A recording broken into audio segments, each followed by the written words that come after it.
Family problem रहती है ना, बच्चा भी छोटा, फिर सारी चीजें।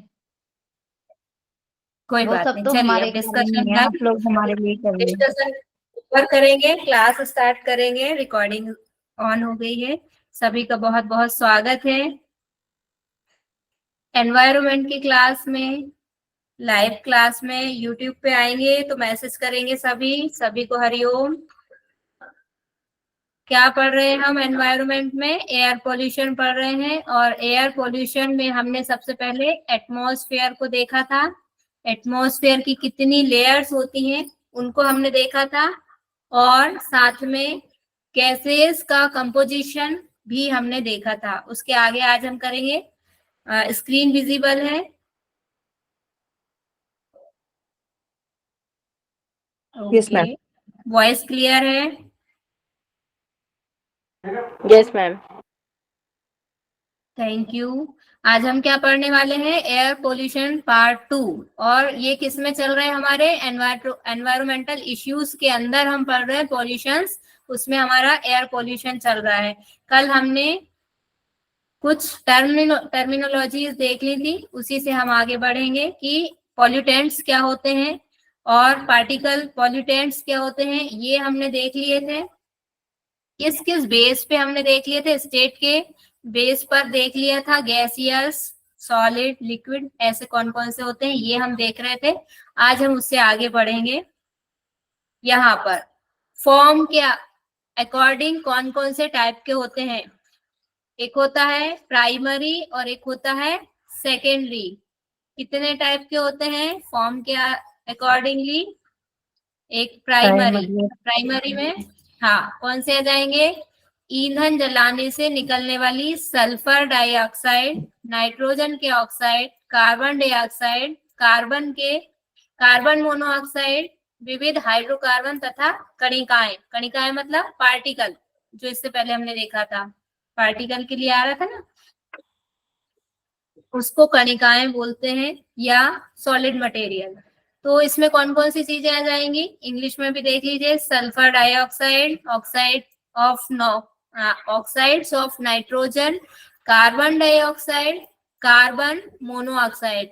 अभी कल आपको बताया था ना, ऑक्सीजन के जितने भी एटम्स होते हैं उसके अकॉर्डिंगली उसका नेम रख दिया जाता है। जैसे 2 है, एस के साथ में 2 जुड़ गए तो क्या बोलेंगे इसको? डाई।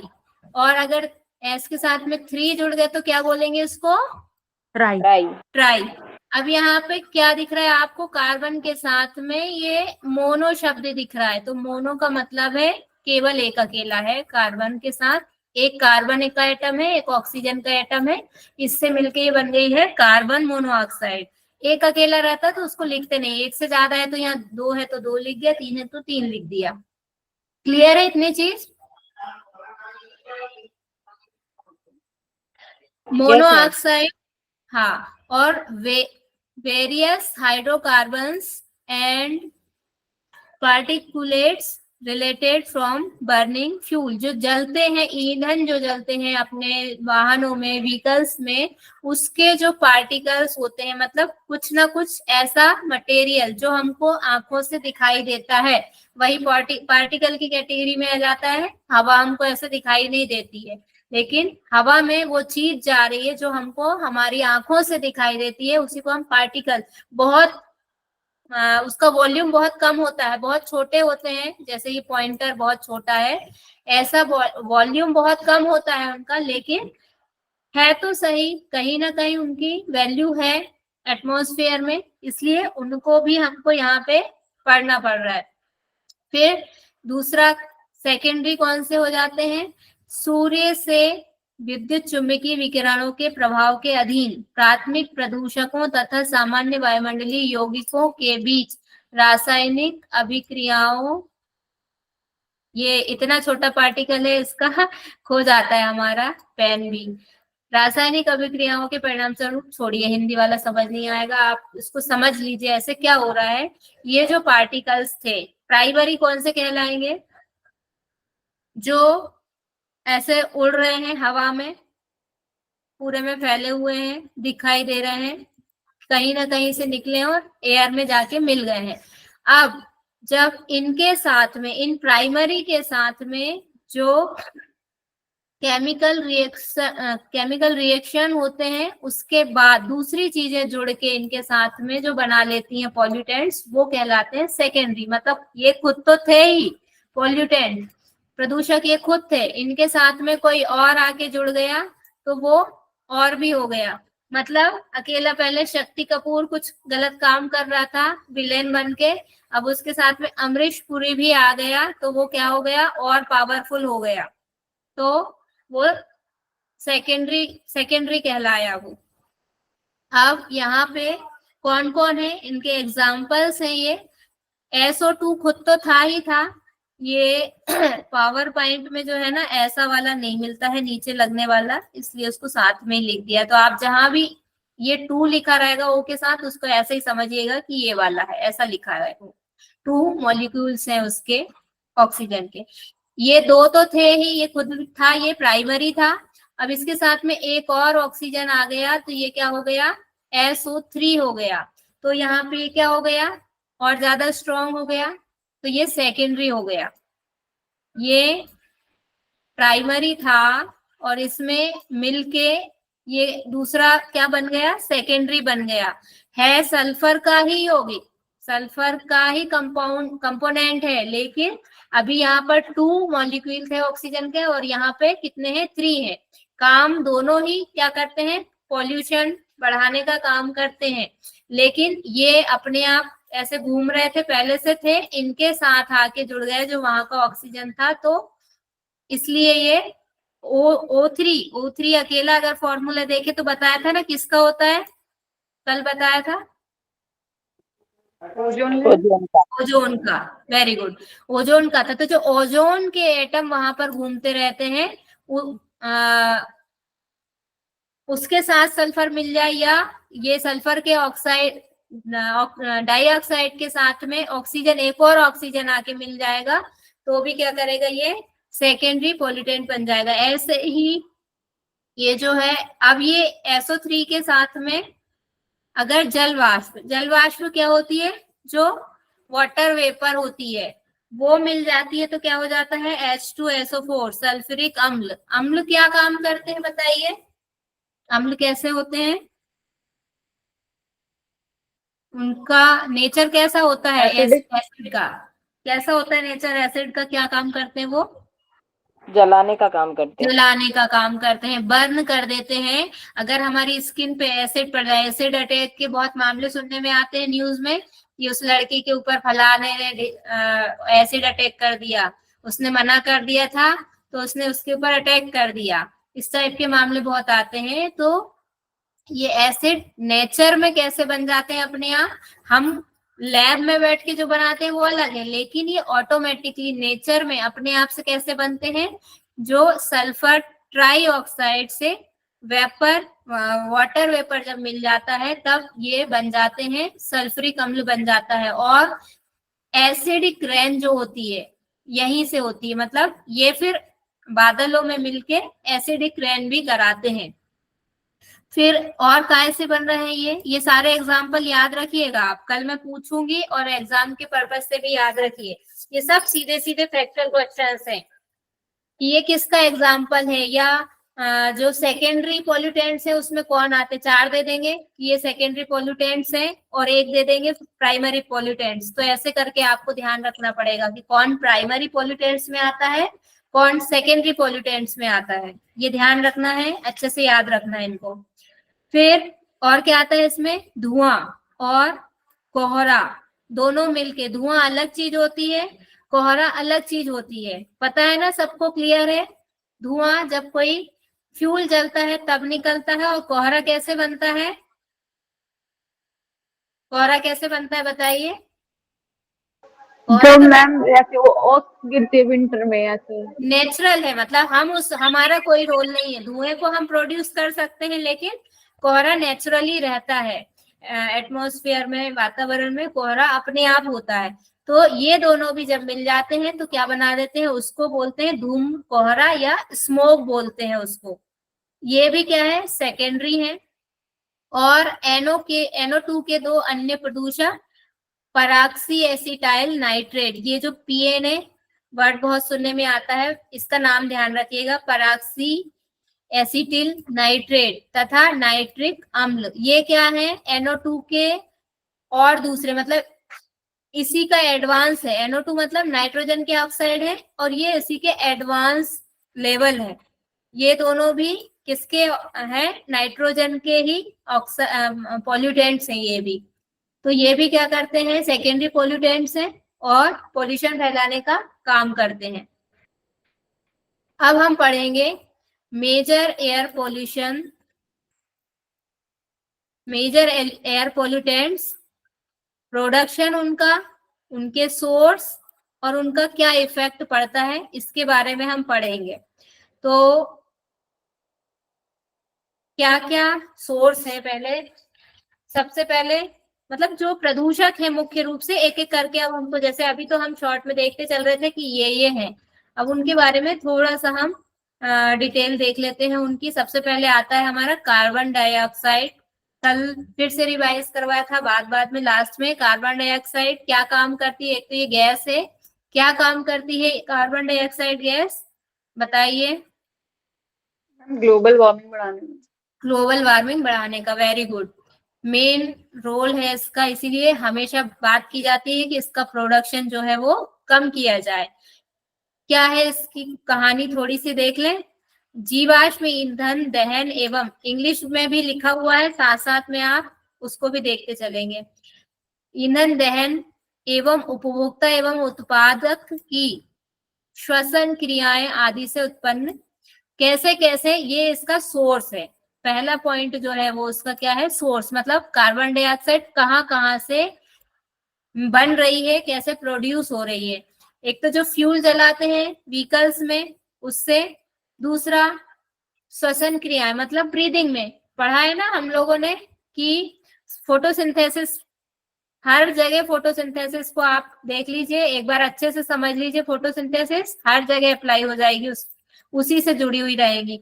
सन की रेस पड़ी प्लांट की लीफ पर, वह प्लांट की लीफ में क्या होता है, क्लोरोफिल होता है, उस क्लोरोफिल और नीचे जड़ में से जाता है, हम पेड़ पौधों में पानी डालते हैं तो जड़ से पानी जाता है ऊपर, पत्ती के पास पहुंच जाता है, सनरेज पड़ गई, पत्ती में क्लोरोफिल होता है प्लस ऑक्सीजन चाहिए, तो जो लीफ होती है उसमें बड़े बड़े दरवाजे होते हैं श्वास लेने के लिए, उनको बोलते हैं स्टोमेटा, छेद होते हैं, रंध्र या छेद, उनको मतलब सांस लेने के लिए जगह समझ लीजिए आप, यहाँ से ब्रीदिंग करते हैं ये, तो यहाँ से ये क्या करते हैं, O2 को लेते हैं, O2 को सॉरी CO2 को लेते हैं यहाँ से। जब भोजन बनाना रहता है, मतलब इनका भोजन बनाने का क्या मतलब है कि जो सोलर एनर्जी है उसको केमिकल एनर्जी में चेंज करना है, वही भोजन बनाना कहला रहा है यहाँ पर। फूड मेकिंग की प्रोसेस जो है, कुकिंग क्या है कि जो सोलर एनर्जी है उसको काय में कन्वर्ट कर रहे हैं, केमिकल एनर्जी में या बायोकेमिकल एनर्जी में, यहाँ पे उसको बदला जा रहा है। तो यहाँ से जब बायोकेमिकल एनर्जी में बदलते हैं प्लांट, उस समय ये CO2 यूज करते हैं फूड बनाने के लिए, लेकिन जब ये खुद ब्रीदिंग करते हैं तब ये O2 ही लेते हैं और CO2 को बाहर छोड़ते हैं। कोई भी ब्रीदिंग प्रोसेस हो, किसी भी लिविंग ऑर्गन की, CO2 ही बाहर छोड़ेगा, O2 लेगा। और जब ये फूड बनाने का काम करते हैं तब ये CO2 लेते हैं। तो इसलिए क्या जरूरी है, सन का प्रकाश जरूरी होता है खाना बनाने के लिए, तो इसलिए कहा जाता है कि दिन में तो इतना प्रॉब्लम नहीं होता है, CO2 पेड़ पौधे सब एब्जॉर्ब कर लेते हैं, लेकिन जब रात का टाइम होता है, आपने अपने बड़े बुजुर्गों से सुना होगा या जो जानकार लोग हैं उनसे सुना होगा कि रात के समय पेड़ के नीचे नहीं सोना चाहिए।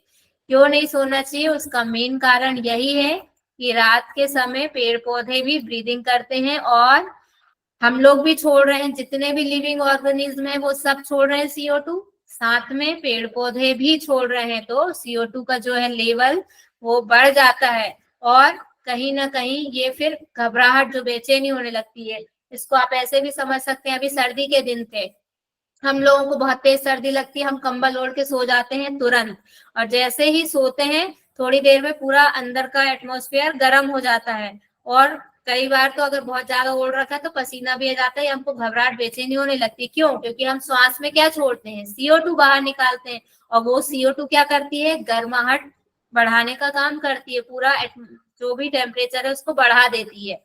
इसलिए पेड़ों के नीचे नहीं सोना चाहिए। तो अभी हम क्या देख रहे थे कि कैसे जो भी ब्रीदिंग प्रोसेस है उन सब में सारे के सारे जितनी भी लिविंग ऑर्गेनिज्म है वो सब ब्रीदिंग में इसको छोड़ते हैं। हमारे देश की आबादी कितनी है हमारे देश की अभी वर्तमान में पॉपुलेशन? 135। 135, लगभग 140 करोड़ हो गई है, अब पहुंच गई है, टच कर रही है। तो इतने सारे लोग तो करते ही करते हैं ब्रीदिंग, प्लस वर्ल्ड की और ऐड कर लो इसमें, प्लस जितने भी जीव जंतु हैं, हजारों लाखों टाइप की स्पीसीज हैं, पेड़ पौधे हैं हजारों लाखों करोड़ों टाइप की वैरायटी, हमने सारी देखी भी नहीं है, इतनी सारी ईश्वर की रचना है। तो वो सबके सब ब्रीदिंग करते हैं और सबके सब क्या छोड़ते हैं बताइए? क्या छोड़ते हैं? CO2 ma'am. CO2 छोड़ते हैं। और एक आपको बताया था अमीबा और पैरामीशियम के बारे में, बताया था फर्स्ट या सेकंड क्लास में ही, कि जिनका यस मैम। कोई उनमें सिर्फ यूनिसेल्युलर होते हैं, एक ही सेल होती है, पूरा लाइफ उनका एक ही सेल होती है, तो वो क्या करते हैं, सिर्फ O2 लेते हैं और CO2 को क्या है, छोड़ते हैं। लेकिन यहाँ पे भी CO2 छोड़ने का काम कर रहे हैं, मतलब वो भी योगदान दे रहे हैं कार्बन डाइऑक्साइड को बढ़ाने में। क्लियर है इतना? मेन सोर्स जो है क्या है, ब्रीदिंग का ही है, कार्बन डाइऑक्साइड प्रोड्यूस करने का। उस पे से हमने ये फ्यूल और यूज करना इस्तेमाल शुरू कर दिए हैं, दिन दूना रात चौगुना बढ़ा रहे हैं, तो इसलिए ये प्रॉब्लम और भी ज्यादा बढ़ गई है। अब अगर हम इसके निवारण की बात करें तो क्या होगा, वन रोपण। क्यों वन रोपण? क्योंकि हम देखते हैं कि ये पेड़ पौधे जो है डे टाइम में उसको एब्जॉर्ब कर लेते हैं, तो कम से कम दिन के टाइम में तो मतलब कुछ ना कुछ उसका यूज हो जाएगा। इसलिए ज्यादा से ज्यादा हमको क्या करना है, फॉरेस्ट प्लांटेशन करना है, और नवीकरणीय स्रोतों का प्रयोग करना है। नवीकरणीय स्रोत का मतलब हमको अल्टरनेट व्हीकल पर जाना है, जैसे जो सोलर एनर्जी से चल रही है, बैटरी से आजकल चल रहे हैं ना, इलेक्ट्रिक व्हीकल चल गए हैं, तो वो हमको जो ये वाले फ्यूल हैं इनसे बचाएंगे, इनका यूज कम करेंगे, तो कहीं ना कहीं CO2 का प्रोडक्शन भी क्या होगा, कम हो जाएगा।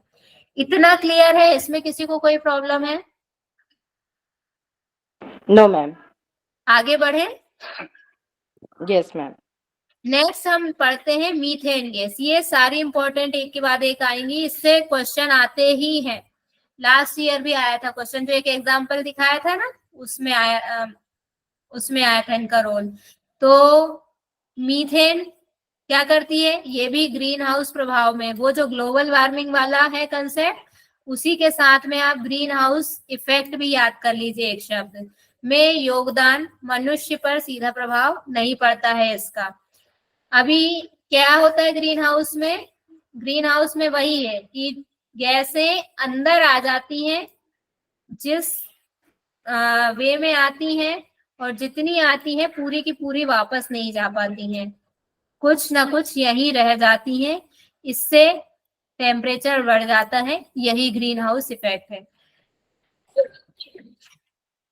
मानव 60% मीथेन उत्पादन में योगदान देता है, मतलब जितनी भी मीथेन है उसमें से मानव या ह्यूमन कितनी प्रोड्यूस कर रहा है, 60%। मान लीजिए 100% है तो 100% में से 60% तो हम ही लोग करते हैं, बाकी का 40% और दूसरी चीजों से आता है।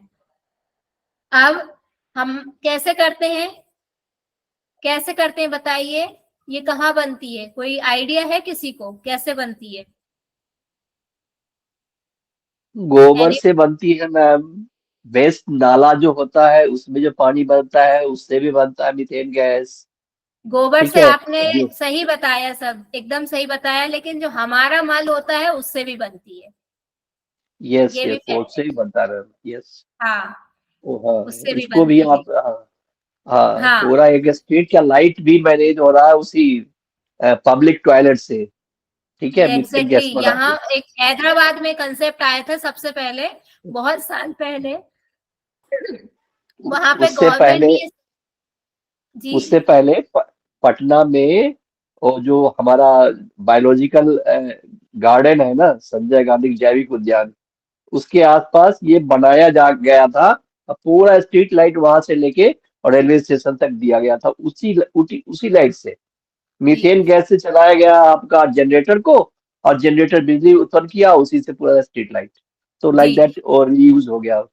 बिल्कुल बिल्कुल सही बताया आपने। और जो मैं हैदराबाद का बता रही हूँ ना आपको, वो थोड़ा सा अलग है उसमें। मतलब हैदराबाद में क्या हुआ था कि ये गवर्नमेंट स्कीम लाई थी कि आप अपने घर में प्लांट लगाइए। ये आपके घर में अगर पर्सन कम है, 1 या 2 पर्सन है, उतना प्रोड्यूस नहीं होगी गैस, तो आप पैसे देकर दूसरे लोगों को बुलवाइए घर में और प्रोड्यूस करिए उसको। मतलब एक कहना चाहिए वो इकोनॉमिकली भी उससे उसको जोड़ लिया गया। और दूसरा, उसको रसोई गैस में इस्तेमाल करने के लिए प्लांट लगा रहे थे वो। ये प्लांट हैदराबाद में मुझे याद है, मतलब मैंने न्यूज पढ़ी थी ये, बहुत साल पहले, काफी टाइम हो गया इसका, तो वहां ऐसा प्लांट लेके आए थे। तो ये मीथेन, यहाँ से इसको समझिए कि 60% हम कैसे इसको प्रोड्यूस कर रहे हैं, क्या रोल है हमारा। ऐसे जो स्टूल है, स्टूल के थ्रू ये प्रोड्यूस होती है। तो इसको आप चाहें तो कैसे भी इस्तेमाल कर सकते हैं अपने एक एनर्जी सोर्स के रूप में भी। ठीक है। और क्या है ये, ह्यूमन कंट्रीब्यूट हो गया, ये इसी का ही है, इंग्लिश ट्रांसलेशन हो गया। इतना ही है इसमें मीथेन में। नेक्स्ट हमारा आ जाता है कार्बन मोनोऑक्साइड। ये सबसे इंपॉर्टेंट है क्योंकि सबसे भयानक है, ये जानलेवा है ये।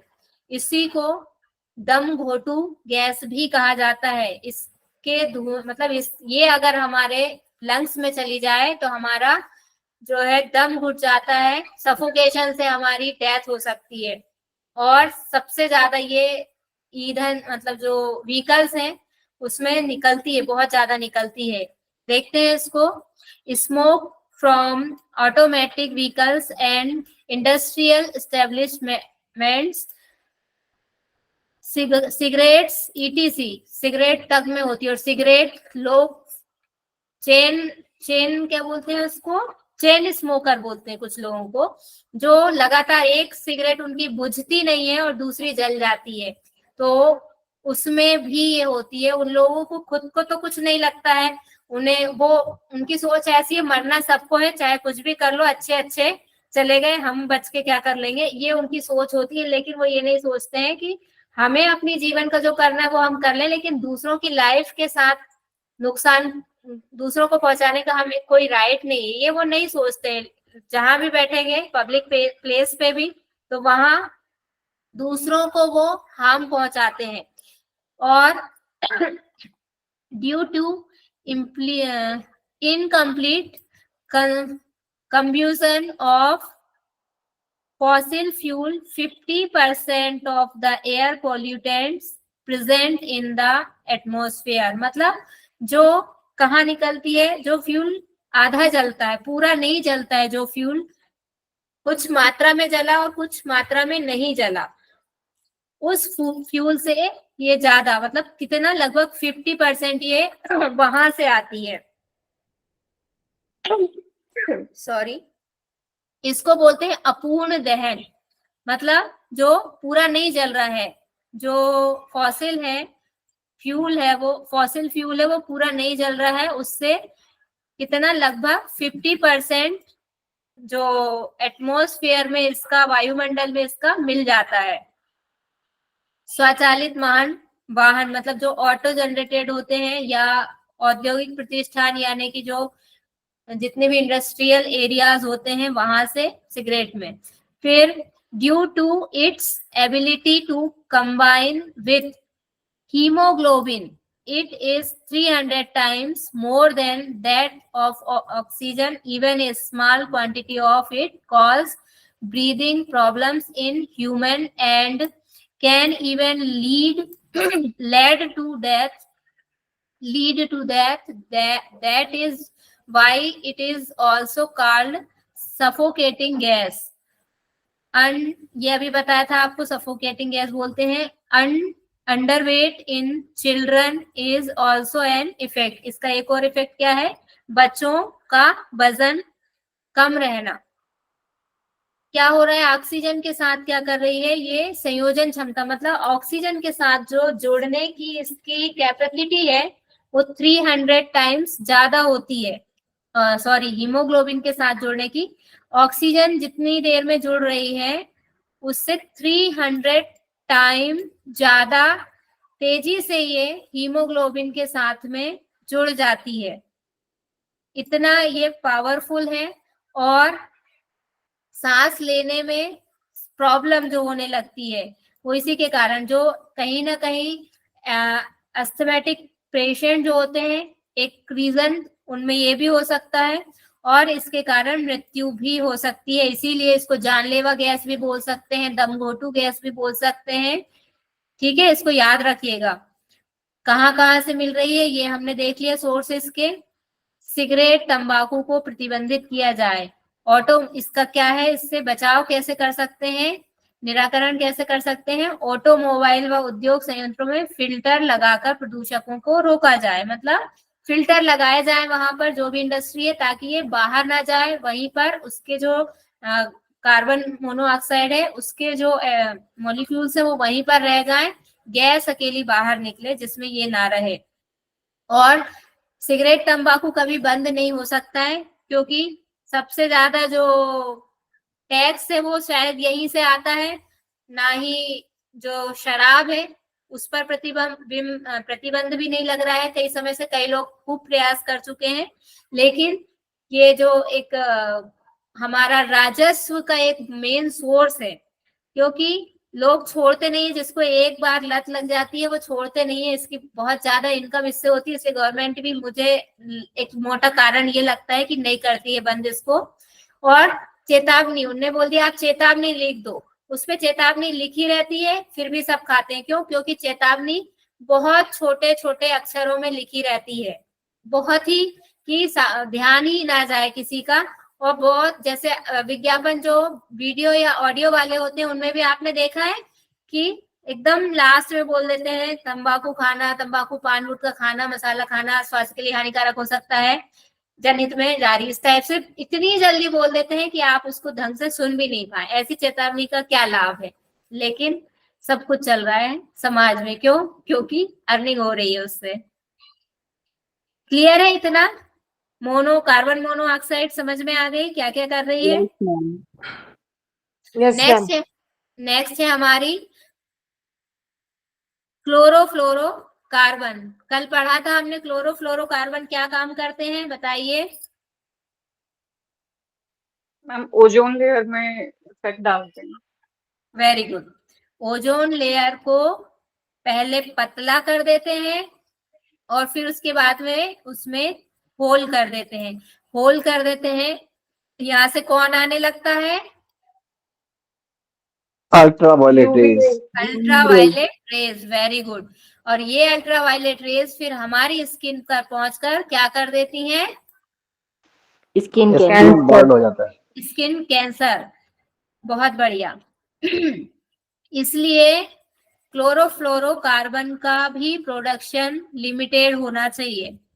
अब यहाँ पर क्या कह रहे हैं?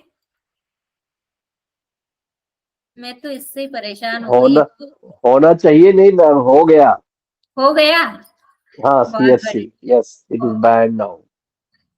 बहुत बढ़िया. अच्छी गुड न्यूज सुनाई सर आपने. हैप्पी कर दिया. यह क्लोरीन, फ्लोरीन एवं कार्बन तत्वों के यौगिक होते हैं. These are compounds of chlorine, fluorine and carbon. 3 चीजें हैं, याद रखिएगा, जो धरातल पर अपेक्षाकृत स्थिर तथा जीवों के लिए विषाक्त नहीं होते। हमारे लिए हार्मफुल ऐसे नहीं है ये, हमको कुछ नुकसान नहीं पहुंचाएंगे, लेकिन वहां पहुंच के ओजोन के साथ इसकी नहीं बनती है।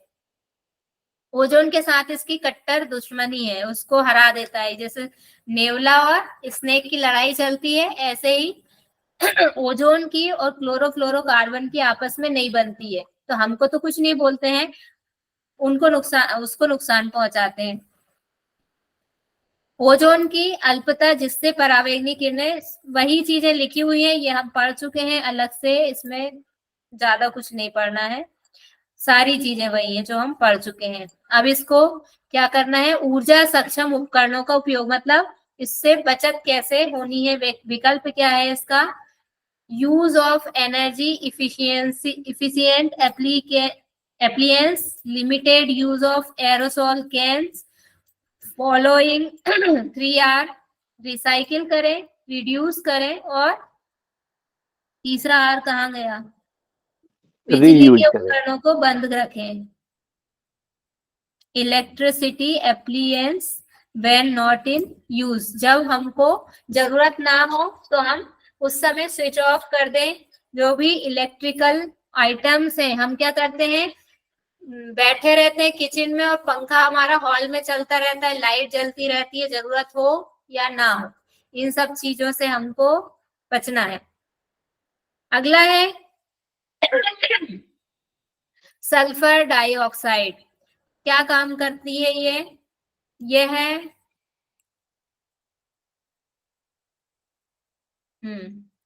यह गैस जल के साथ मिलकर सल्फ्यूरिक अम्ल H2SO4 का निर्माण करती है। जल के साथ कैसे, कौन से फॉर्म में जल के अभी पढ़ा था हमने, मैम भाप की। जैसे वर्षा जल वाष्प के साथ में हाँ, मिलके जलवाष्प हो H2SO4 गया है, बनाने। बारिश वगैरह होगी तो हाँ, एसिड रेन होता है ना इसकी वजह से। एसिड रेन के लिए जिम्मेदार है ये। और भवनों का संचारण, आपको देखा होगा आपने, हमारा जो ताजमहल है, ताजमहल का कलर कैसा हो गया है, कैसा था और कैसा हो गया है, आप पीला हो गया है। किसके कारण हो गया है, इसी के कारण हो गया है, क्योंकि वो एसिड रेन करती है, एसिड रेन से उसका कलर चेंज हो गया। धूम कोहरे का निर्माण भी करती है ये SO2, और मानव स्वास्थ्य पर भी इसका प्रभाव पड़ता है। फिर वैकल्पिक जीवाश्म ईंधन का उपयोग, इससे बचने का तरीका क्या है, वही कि ये जितनी भी फ्यूल में यूज हो रही है गैस, उन सब का तो यही अल्टरनेशन कि हम उनकी जगह पे इलेक्ट्रिक व्हीकल यूज करें, या फिर ऐसा फ्यूल यूज करें, जैसे आजकल बायो डीजल भी आया था, बायो फ्यूल भी आया था, जेट्रोपा और रतन जोत उससे बन रहा था। जो ऐसे वैकल्पिक सोर्स का भी हम इस्तेमाल कर सकते हैं, जिससे कि ये एटमॉस्फेयर में ना पहुंचे, हम इनको यूज करेंगे तो ठीक है। नेक्स्ट है ओजोन। अब ओजोन का क्या रोल है, ओजोन, आपसे क्वेश्चन ये पूछा जा सकता है, ऐसी कौन सी गैस है जो मानव की मित्र भी है और शत्रु भी है, मतलब फ्रेंड भी है और एनिमी भी है, कौन सी है वो, ओजोन है। कैसे है, जब वहां है सॉरी, जब वहां है लेयर बनी हुई है, कहां पर, कौन से वाले स्फीयर में, कल पढ़ा था स्ट्रेटोस्फीयर में, तब हमारी फ्रेंड है, मित्र है। क्यों, क्योंकि यूवी रेस से हमारी रक्षा कर रही है, प्रोटेक्ट कर रही है हमको। लेकिन अगर हमारे आसपास है, हमारे जो क्षोभ मंडल है, या कौन सा स्फीयर है लास्ट पहला वाला, ट्रोपोस्फीयर में है तो हमारी एनिमी है, शत्रु है। क्यों, क्या करती है, उस समय हमारी आंखों में जलन पैदा कर देती है, हमारे शरीर पर विषाक्त इफेक्ट छोड़ती है, प्रतिरोधक क्षमता हमारी कम कर देती है, मतलब इम्यूनिटी को इफेक्ट करती है, इम्यूनिटी कम कर देती है। इसलिए यहाँ पर हमारे आसपास है तो हमारी दुश्मन है, शत्रु है। अब इसका क्या है विकल्प? रासायनिक व फिल्टर पद्धति द्वारा ओजोन का निस्तारण, मतलब उसको केमिकली रिमूव कर दें। हम कैसे कर दें? केमिकल एंड फिल्टर मेथड के द्वारा। जो भी फिल्टरेशन की मेथड होती है उसको हम पहले ही अलग कर ले, मतलब उसको या तो तोड़ भी सकते हैं कि ओजोन कैसे बन रही है, ऑक्सीजन के 3 एटम से मिल रही है तो ऑक्सीजन का 1 एटम अलग कर दिया और 2 को अलग कर दिया, ऐसा भी कर सकते हैं। ये किसी भी तरह से उसके मॉलिक्यूल को रिमूव कर देना एटमॉस्फेयर में से। अब हमारा आ जाता है नाइट्रोजन डाइऑक्साइड। नाइट्रोजन डाइऑक्साइड क्या करता है? इसको, इस वाले पॉइंट को याद रखिएगा। कैंसर जैसे रोग के लिए कौन जिम्मेदार होता है? Nitrogen oxide. याद रखिएगा, एग्जाम में आ सकता है। मानव शरीर में इसके अति सांद्रण से, मतलब बहुत ज्यादा कंसंट्रेशन हो जाए। सांद्रण या कंसंट्रेशन का मतलब क्या होता है? मान लीजिए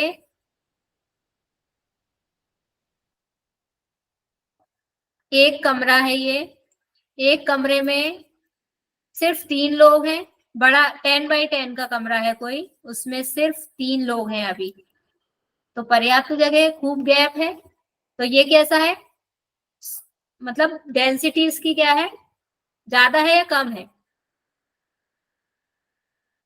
और यहाँ पर साइज सेम है लेकिन नंबर ऑफ पीपल ज्यादा है, तो क्या है? अब ये डेंसिटी ज्यादा है, मतलब सांद्रण ज्यादा है, और यहाँ पे डेंसिटी कम है। पर्याप्त स्पेस है लोगों के लिए, श्वास भी ले पा रहे हैं अच्छे से, सब काम जो करना है सब कर सकते हैं। खूब गैप है, खूब जगह है, यहाँ पे जगह कम है, तो ये डेंसिटी क्या है? कम, ज्यादा है, डेंसिटी ज्यादा है, स्पेस कम है। तो जब हमारी बॉडी के अंदर क्या हो जाए? इसकी डेंसिटी बढ़ जाए, इसकी जो है इसके मॉलिक्यूल्स बढ़ जाए, तो क्या होगा? मसूड़ों में सूजन आ जाएगी, रक्त स्त्राव होगा, मतलब ब्लड फ्लूड होगा। नाक से कई बार हम देखते हैं ना, नाक से ब्लड बहने लगता है कई लोगों के, वो प्रॉब्लम हो सकती है। ऑक्सीजन की कमी हो सकती है और कैंसर जैसे रोग भी हो सकते हैं। इतनी सारी प्रॉब्लम इससे हो सकती है। और ओजोन परत के सांद्रण में कमी अम्ल वर्षा के लिए उत्तरदायी भी ये हो सकती है। PAN का निर्माण जो हमने पढ़ा था ना, अभी पहले पढ़ के आए थे, पराक्सी एसिटाइल, उसके निर्माण में भी, उसको भी बनाने में इसका रोल होता है। किसका? नाइट्रोजन। हमने पढ़ा था ना कि उसी का एडवांस लेवल है। तो ये सब कहाँ से आ रहा है? सिर्फ नाइट्रोजन डाइऑक्साइड से ही इतनी सारी चीजें हो जा रही हैं हमारे, अगर इसकी डेंसिटी हमारी बॉडी में बढ़ जाती है, कंसंट्रेशन इसका बढ़ जाता है। तो इसका क्या है विकल्प? ऑटोमोबाइल का सीमित व बेहतर उपयोग करें। वैकल्पिक ईंधन का, जितने भी ईंधन से आ रहे हैं, फ्यूल से जितनी भी गैस ये आ रही है, नुकसान पहुंचा रही है, उनके लिए, सबके लिए हमको इलेक्ट्रिक व्हीकल का यूज करना है, और या फिर जो ऑप्शनल फ्यूल जो है, बायोफ्यूल जो है, उनका यूज करना है। तीसरा हमारा जाता है, तीसरा नहीं, नेक्स्ट है लेड, या इसको शीशा बोलते हैं, या इसका जो सिंबल है वो क्या है? PB है। क्या होता है ये? किसी को कोई आइडिया है?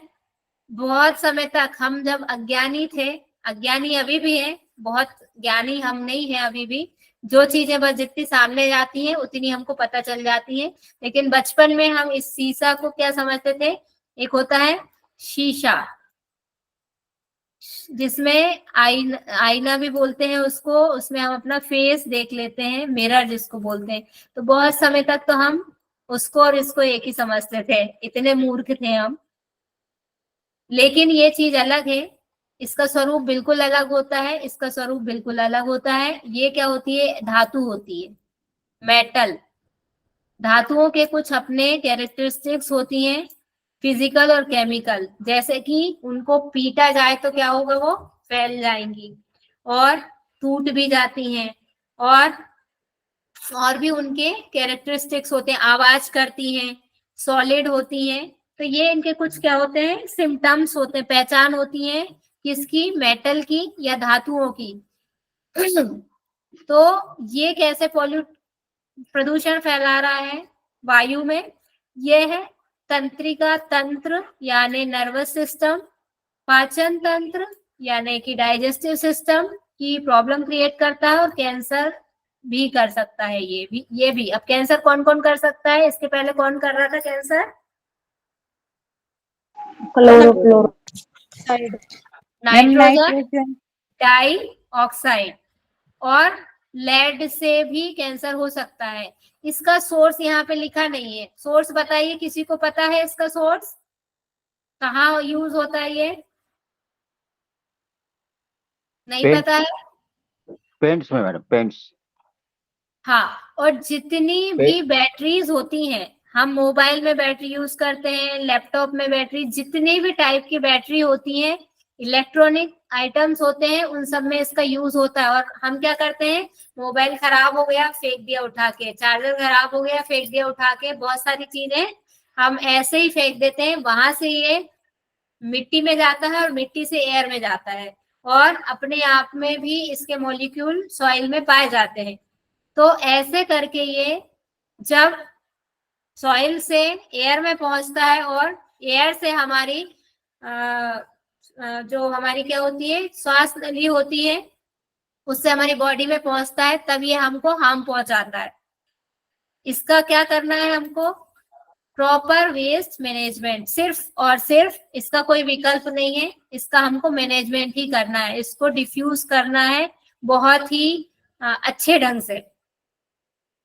अगला आ जाता है वाष्पशील कार्बनिक पदार्थ, मतलब वोलेटाइल ऑर्गेनिक मैटर।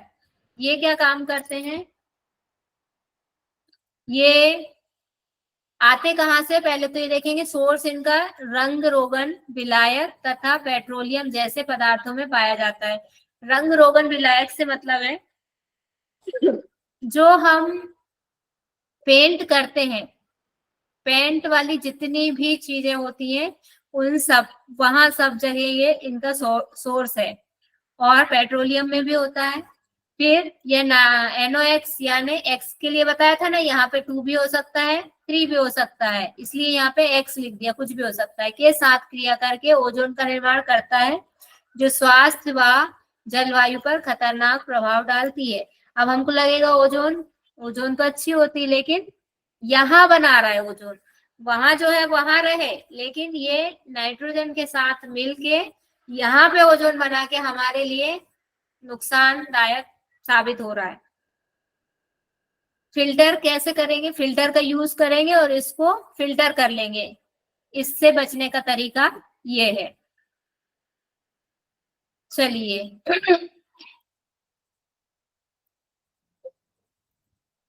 यहां तक समझ में आया सभी को? किसी को Yes, कोई ma'am. प्रॉब्लम? मैम एक बार सल्फर डाइऑक्साइड के पहले वाली, उसके बाद और पहले वाली स्लाइड्स बता दो ना।